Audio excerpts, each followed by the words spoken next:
Assalamualaikum warahmatullahi wabarakatuh.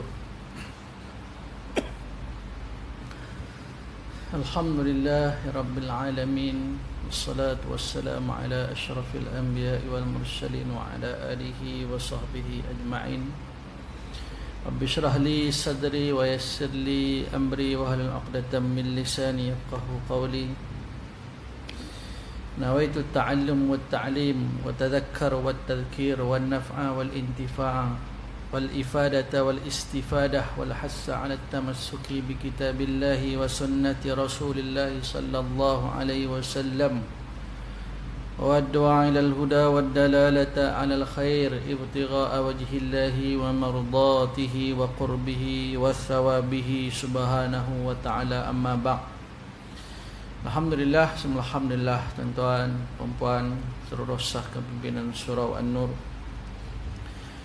Syukur kita kehadirat Allah Subhanahu wa taala kerana dengan limpah taufik, hidayah, inayah daripada Allah pada malam ni dapat sama-sama kita hadir ke rumah Allah, dapat kita terus istiqamah hadir ke rumah Allah, menunaikan salat fardu secara berjemaah, dan sama-sama kita duduk di dalam majlis ilmu dengan niat Allah memberikan kepada kita kefahaman, dan kita juga berdoa kepada Allah agar Allah berikan kekuatan kepada kita untuk kita mengamalkan apa yang kita tahu, dan juga dapat kita sampaikan kepada mereka yang tidak hadir ataupun kepada ahli keluarga kita dan kepada sesiapa sahaja.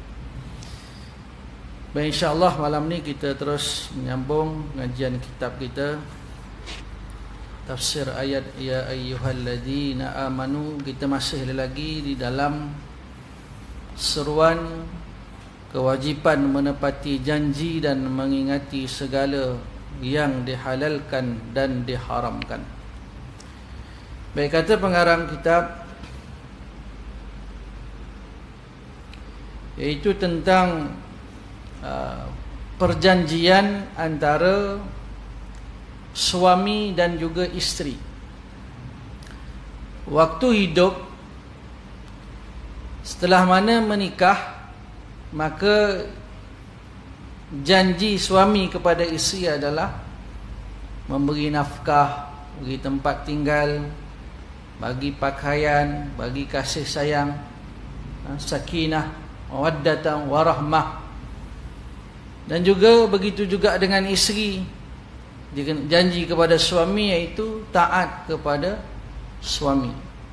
Selagi mana suami tak suruh dia buat perkara yang Allah Ta'ala larang, perkara yang haram, kerana tidak ada ketaatan di dalam melakukan maksiat kepada Allah Ta'ala.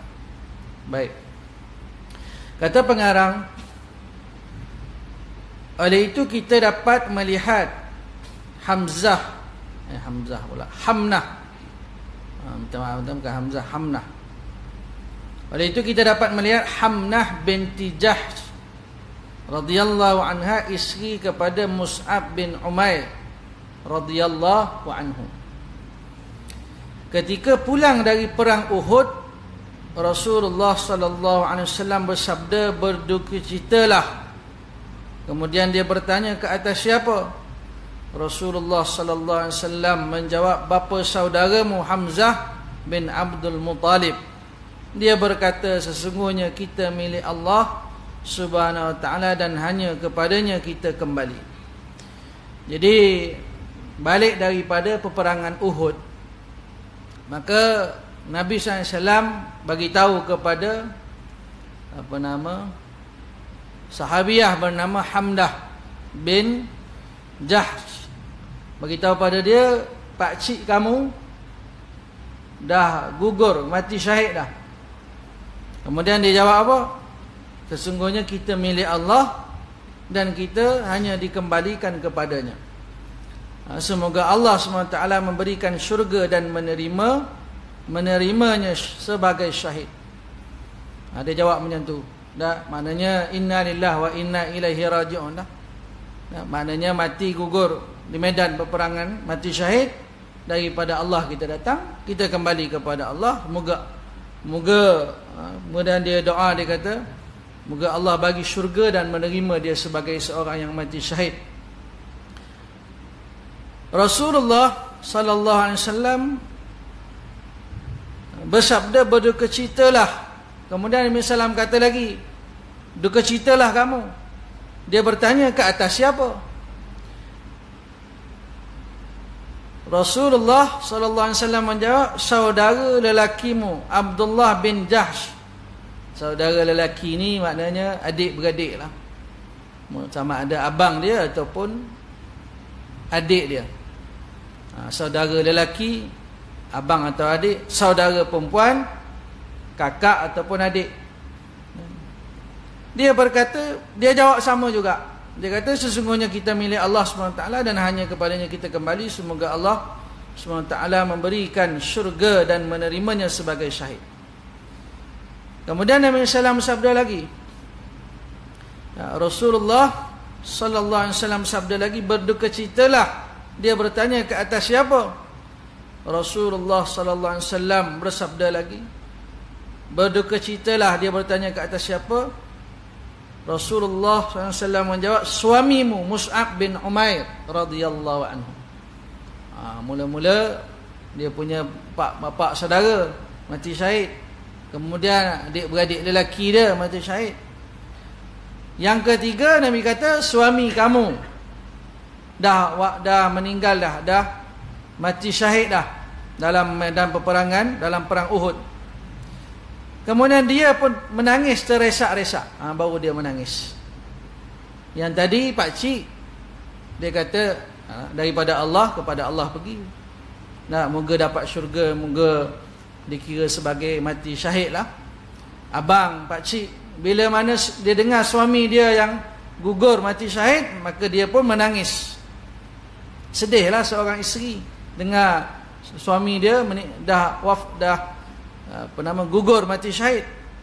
Kemudian Rasulullah sallallahu alaihi wasallam bersabda, sesungguhnya suami itu memiliki tempat dalam diri isterinya yang tidak akan ditempati oleh sesiapa pun sebagai memenuhi akad nikah terhadap suaminya. Maknanya tuan-tuan, isteri ni dia sayang kepada suami dia tu lain. Walaupun dia dengan ayah dia, dengan abang dia, dengan adik lelaki dia, dengan pakcik dia, dia kasih juga. Tapi dengan suami ni lain. Bermula akad nikahnya, dapat cahaya matanya, susah payahnya, suami isteri kita hidup melayan bahtera rumah tangga. Bila mati tu dia sedih. Maka Nabi SAW kata, maknanya isteri, suami ni dia kata apa? Suami dia memiliki tempat ada dalam diri isteri dia tu. Itu bagi isteri lah. Kalau suami tak tahulah. Mungkin suami juga sama juga. Mungkin isteri meninggal, dia pun sedih tak kahwin-kahwin. Mungkin dia sedih anak dia tak carikan calon untuk dia pun boleh jadi. Ayah kenapa sedih ya? Teringat mak kamu lah.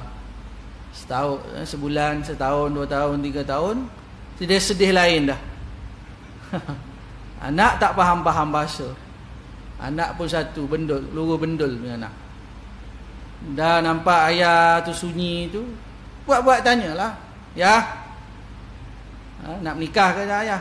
Ada calon. Kalau ayah kata, ayah tak nak lah, dah tua dah, malas lah. Dia nak tu tuan-tuan. Kalau betul-betul dia tak nak, dia tolak. Tapi kalau dia buat-buat macam tolak tapi nak, kadang-kadang bila dah tua ni malu juga tuan-tuan. Bukan kata anak dara je malu. Bukan malu apa, malu kata dah tua pun nak menikah lagi. Contoh. Bagi dia menikah tuan-tuan. Kalau mak kita ke ayah kita ke, bila mana dia kematian isteri, kematian suami, kalau dia nampak ada berkeinginan nak kahwin, bagi dia nikah tuan-tuan. Baik. Jadi sini apa tuan-tuan, Nabi SAW beritahu bahawa hubungan suami isteri ini Masya Allah. Sebab itu isteri yang kematian suami, dia ada iddah. Berapa iddah dia? 4 bulan 10 hari. Walladzina yatawaffawna minkum wa yadharuna azwajan yatarabbasna bi anfusihin arba'ata ashhurin wa 10. 4 bulan 10 hari. Kalau yang ditalak salasata quru wal mutallaqatu yatarabbasna bi anfusihinna thalathata quru. Salasata quru ni maksud dia 3 kali bersih. Uzur bersih, uzur bersih, uzur bersih 3 kali. Kalau mengandung yadha'na hamlahun. Dia beranak tu, lepas beranak boleh nikah lah. Tapi kok ia pun tunggulah dia habis pantang dulu, jangan gelojoh sangat. Jadi tuan-tuan, kalau berkenan mana-mana janda, kira 4 bulan 10 hari. Selagi tak cukup 4 bulan 10 hari, jangan kita mengayak dia, jangan kita mengorak dia, jangan. Cukup genap 4 bulan 10 hari. Saya ni ada niat nak meminang, nak jadikan isteri, boleh. Tapi kalau tak cukup, tak habis tempoh iddah lagi tuan-tuan, jangan. Sebab itu tuan-tuan, bila mana tempoh iddah tu tak habis lagi, ada orang masuk mengorat, suami dia boleh marah. Kau sabarlah dulu, bagi tempoh ni tengah nak berbaik balik ni, kan? Itu talak raj'i. Talak 1 dan 2. Talak ba'in tak boleh buat apa dah. Talak ba'in kena Cina buta. Istilah Cina buta datang dari mana tak tahu lah tuan. Maksudnya dia isteri kena nikah dulu, kemudian bersama sebagai suami isteri, kemudian suami dia lepaskan dia, suami yang lepaskan isteri dia dengan 3 talak tu, maka dia boleh nikah balik. Maka ini tuan-tuan, suami dan isteri ini juga tuan-tuan, dia disebut aufu bil uqud juga, maknanya menunaikan janji. Baik, kemudian pengarang menyebut tentang perjanjian di dalam jual beli. Dalam jual beli. Baik, menepati janji jual beli, seorang penjual diwajibkan untuk menjelaskan keburukan yang terdapat pada barang dagangannya. Ijab qabul, pembeli dan penjual. Maknanya yang penjual tu dia kena bagi tahu apa keburukan barang tu. Dia jangan macam mana barang ni, okey, tip top, dia kata tip top.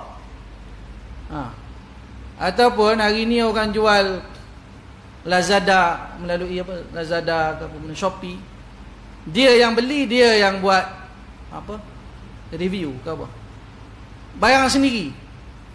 Tengok barang ni, maknanya dia sendiri, bukan orang. Kita nak orang lain, supaya maknanya kalau jual barang sendiri dah tentu-tentulah dia cakap elok. Takkan dia cakap tak elok. Cakap tak elok, tak laku barang dia. Maka tuan-tuan, kata pengarang, penjual ni wajib. Apa yang kurang barang dia ni?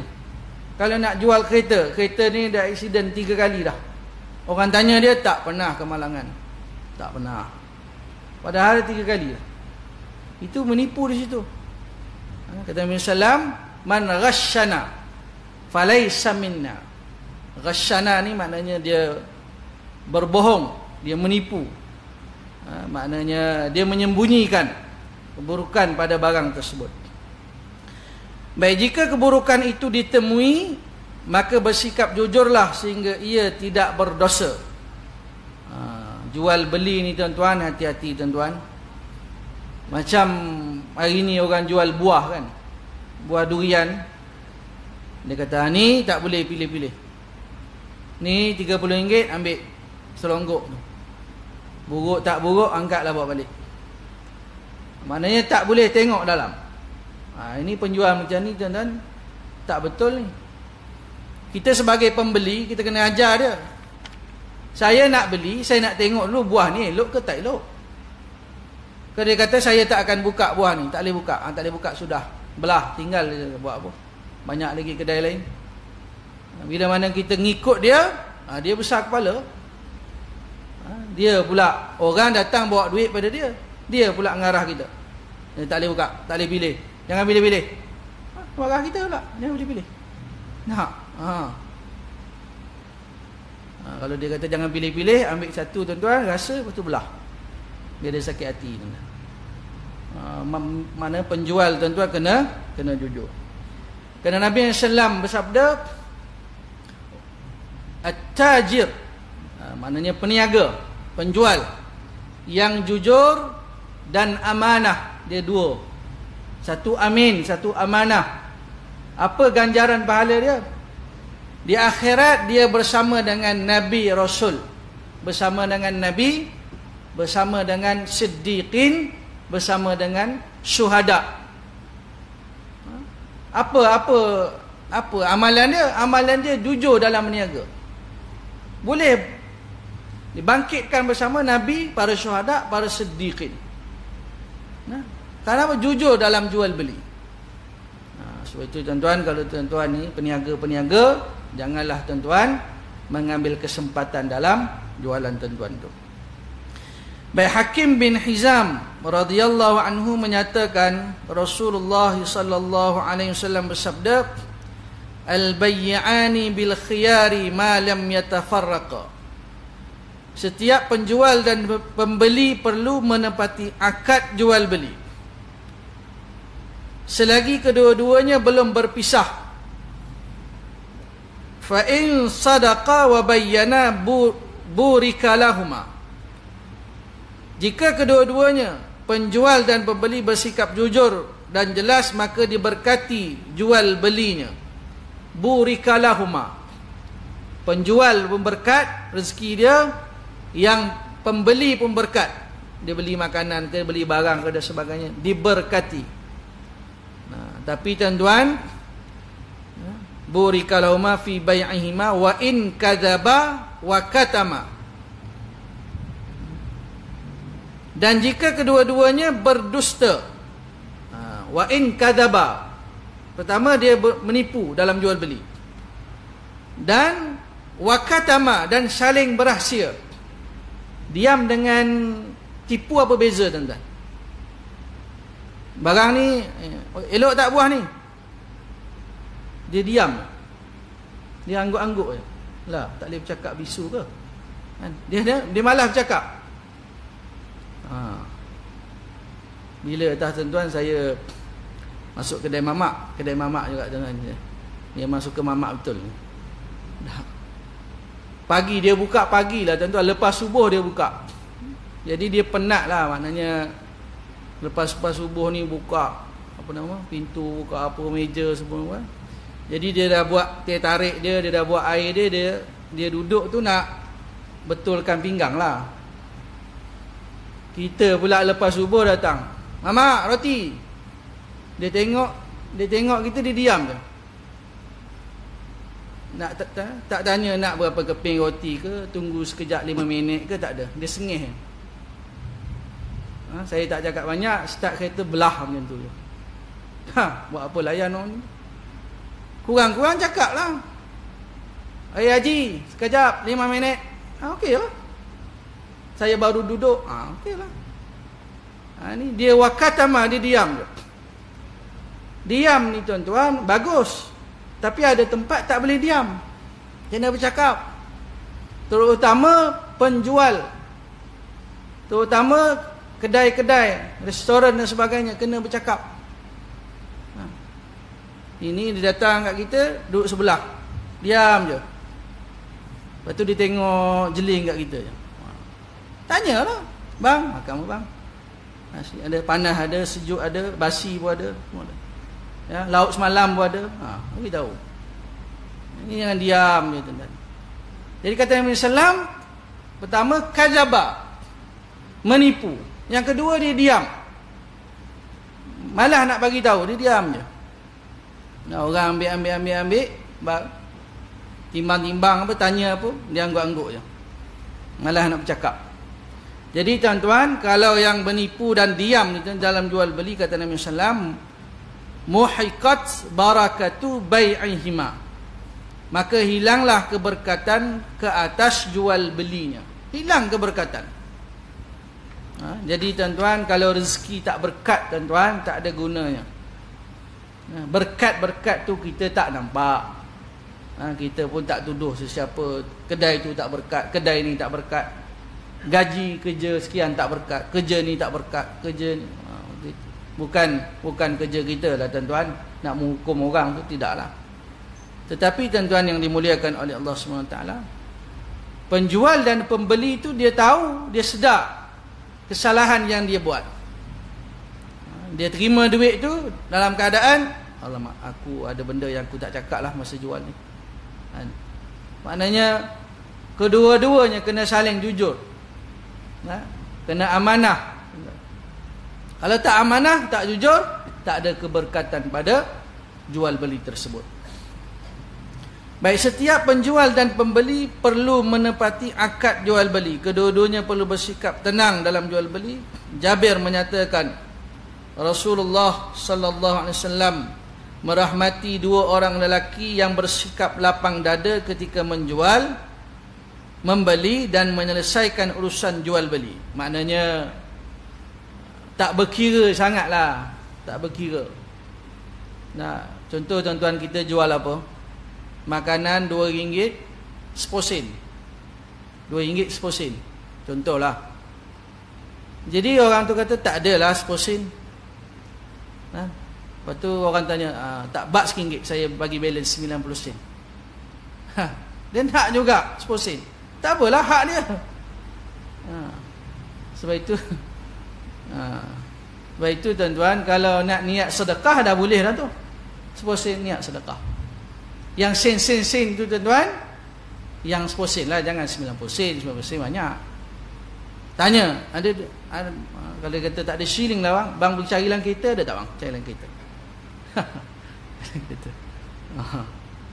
Kalau dengan kedai mamak senang tuan-tuan. Dia cakap, saya kurang 5%. Tak apalah, bila-bila lah. Bila-bila kita cakap dia, kau tengok muka aku, kau cakap, bang 5%. Jangan diam pula, berdosa tu. Kita lah berdosa, tak bayar hutang. Tak apa. Kan? Jadi kita tulis dalam handphone, mamak sekian 50 sen. Dengan mamak boleh lah, dengan orang yang tak boleh dia minta juga tuan-tuan. Jadi dalam urusan jual beli dunia ni tuan-tuan, apalah sangat dunia ni, jangan nak ni sangat lah tuan-tuan. Sikit-sikit tuan-tuan kita kira halal lah, jangan nak berkira sangat. Maknanya kita nak kikis rasa kedekut kita tu tuan-tuan. Mungkin kita kata, kalau kedai runcit yang nama besar-besar ni, tak boleh ustaz, lebih kurang tak boleh, dia untung besar. Satu botol air berapa? Kan? Kalau dia kata, abang tak kurang 2% tak adalah bang. Tak boleh, saya nak jugalah, nak kira lah macam mana pun. Carilah macam mana. Hak kita boleh minta. Saya nak juga 2% tu. Saya datang pula petang ni. Ada shilling 2%, saya datang petang ni. Kita boleh minta. Tapi kalau kita kata, tak apalah 2%, tak kaya pun 2%. Kan? Jangan jadi macam Haji Bakhil kan? Apa dikira semua kan? Sin semua dikira. Piramli buat cerita kan? Jadi kata Nabi SAW, maknanya orang yang jual beli ni, yang bersikap lapang dada, berlebih kurang ni, Allah rahmati kedua-duanya. Penjual dan pembeli tidak dibenarkan bersumpah dengan cara menipu dan berdusta untuk melariskan barang dagangannya. Allah SWT berfirman, bersumpah atas barang tersebut pun tak boleh.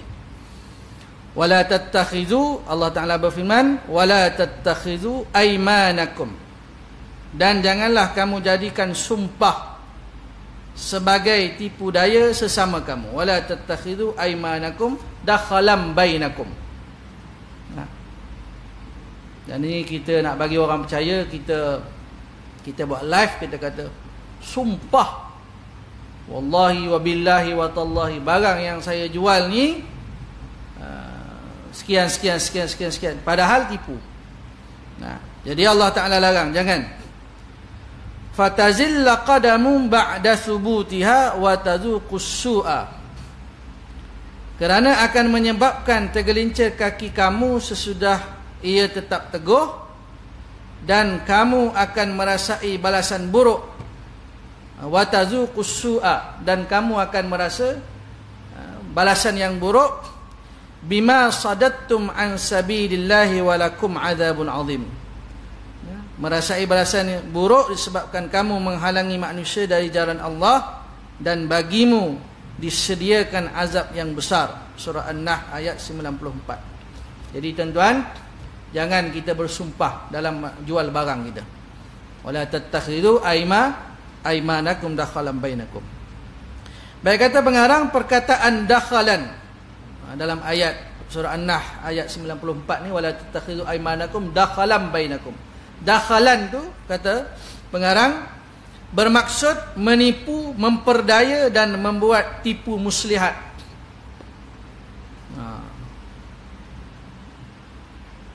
Rasulullah sallallahu alaihi wasallam bersabda, sumpah secara dusta itu melariskan barangan dagangan, namun begitu ia menghilangkan keberkatan. Maknanya barang larislah, orang beli, tapi keberkatan tak ada.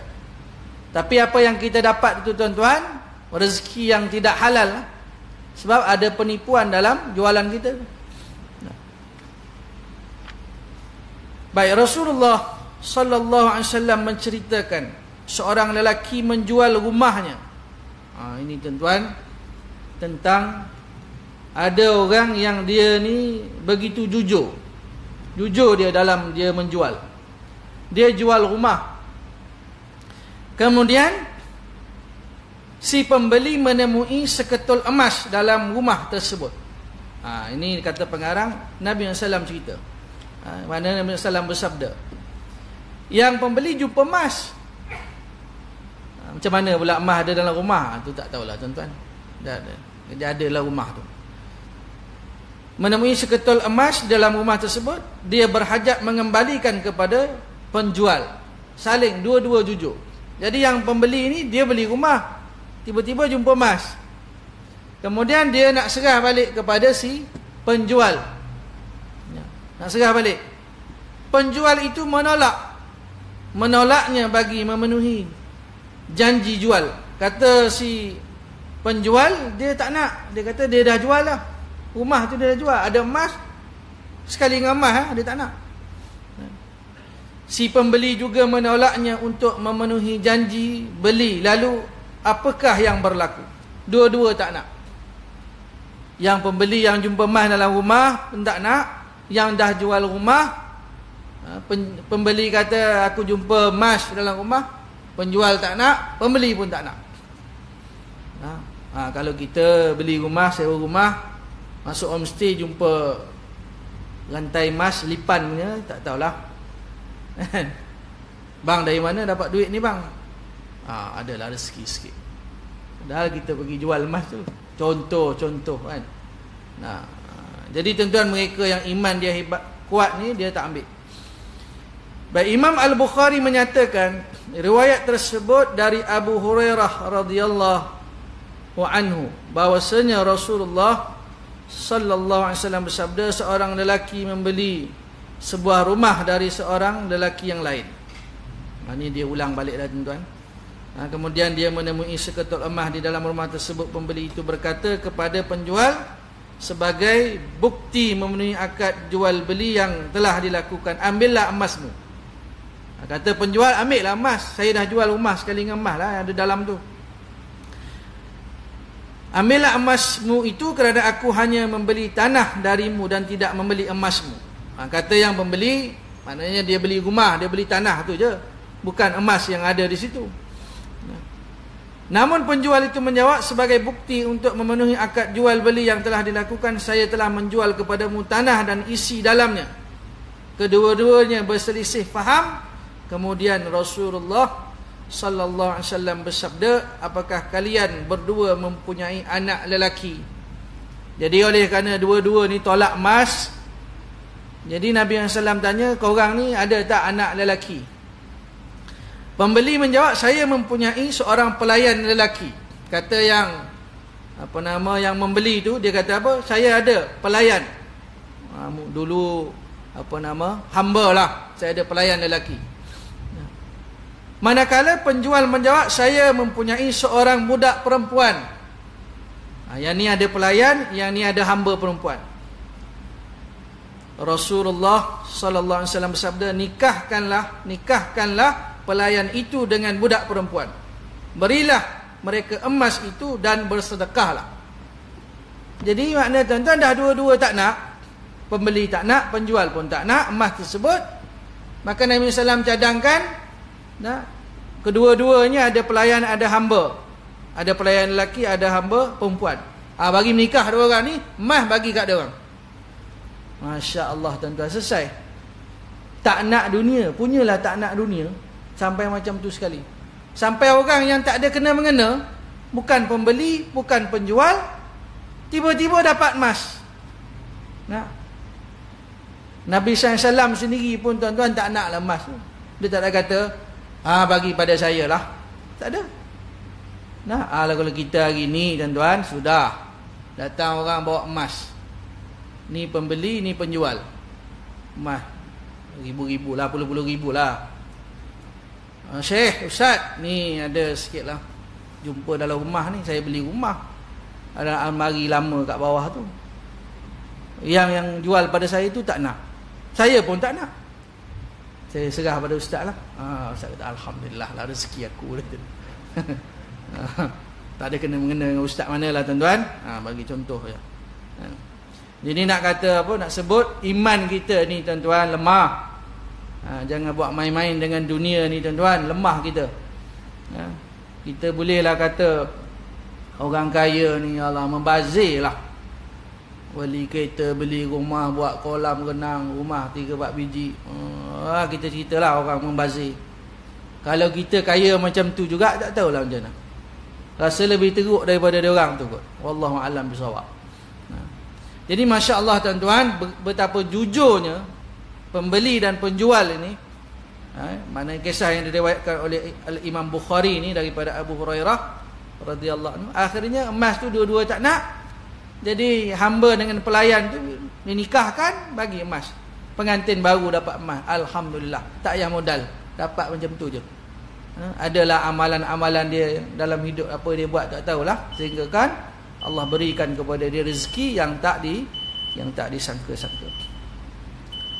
Kita beri laluan kepada azan insya-Allah. Kemudian kita sambung sikit.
La ilaha illallah Muhammadur Rasulullah Muhammad.